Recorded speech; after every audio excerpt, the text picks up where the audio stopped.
जी देखिए, भारतीय होते हुए हम सब देखते आए हैं हर साल बारिशों में क्या होता है। बारिशों में एक अच्छी बारिश हुई और बॉम्बे का पूरा सिविक इंफ्रास्ट्रक्चर बैठ जाता है। आर्मी नेवी तक को बुलाना पड़ता है। केरला में 2 साल पहले ऐसी बारिश आई थी जो 140 साल में नहीं देखी गई थी। नॉर्थ ईस्ट में आई सीन माई सेल्फ, बारिशें ऐसे आती हैं जैसे कि पूरे के पूरे क्लाउड्स खुल जाएं और बारिश बाल्टियों में गिरे जा रही है। पूरा जो लैंडस्केप होता है हमारा ब्रह्मपुत्र का, वो पूरा बदल जाता है। It's all like a sheet of water, there is immense water. अभी हमने देखा ईस्टर्न इंडिया में जो साइक्लोन आया एम्फन, उसके लिए जब लोगों को निकाल के रखा गया कैंप्स में, तो क्या सोशल डिस्टेंसिंग कर सकती थी हमारी सरकार इतनी पॉपुलेशन होते हुए? हम लोग एक टाइम बॉम्ब की तरह बैठे हुए हैं। और इन बारिशों के बाद हर साल हम मलेरिया और डेंगू के इतने केसेस देखते हैं कि हमारा हेल्थ इंफ्रास्ट्रक्चर उस 2-2.5 महीने के लिए बैठ जाता है। और ऑलरेडी हमें पता है कि इस कोरोना कहर में, कोरोना के पैंडेमिक में क्या हाल हो रहा है। हम लोग क्या कर सकते हैं, हमें ये सोचना चाहिए। हमें सबसे पहले अपने टैक्सेस टाइम पे करने चाहिए। हमें अपनी सरकार की मदद करनी चाहिए। जी हाँ, ये वो समय नहीं है कि हम ये सोचें कि सरकार ने अच्छा किया, बुरा किया। सरकार ने जो किया हमारे लिए किया।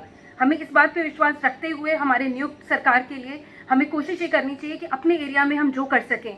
जिसके सर के ऊपर छत है उसके लिए सोचना चाहिए। जिसके सर पे छत नहीं है, अगर आप अपने घर के लिए मस्कीटो कॉइल खरीद रहे हैं तो रोड पे बैठे हुए किसी इंसान को भी आप मस्कीटो कॉइल दे सकते हैं, कोई मस्कीटो रेपेलेंट क्रीम दे सकते हैं। मलेरिया एंड डेंगू से बचने के लिए सबसे ज़रूरी चीज़, आप ये इन्फॉर्मेशन लोगों में फैला सकते हैं कि आपके आसपास कोई भी स्टैगनेंट वाटर ना हो।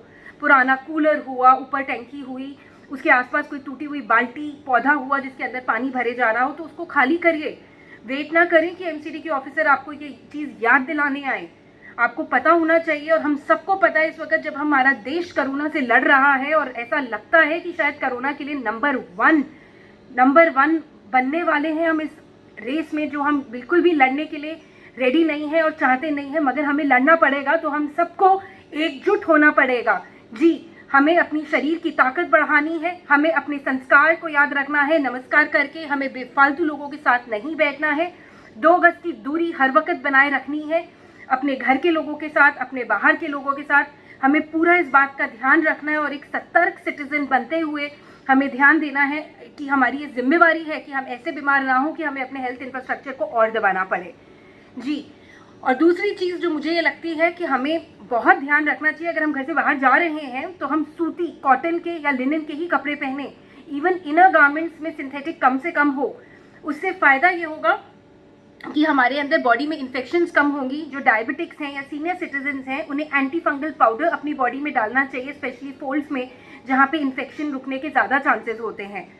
अपना ध्यान रखिए, सतर्क रहिए, एक सतर्क नेशन बनिए। मुझे पूरा भरोसा है कि इससे भी इंडिया जीत जाएगा, क्योंकि tough times do not last, tough people last. Let us try and help our government.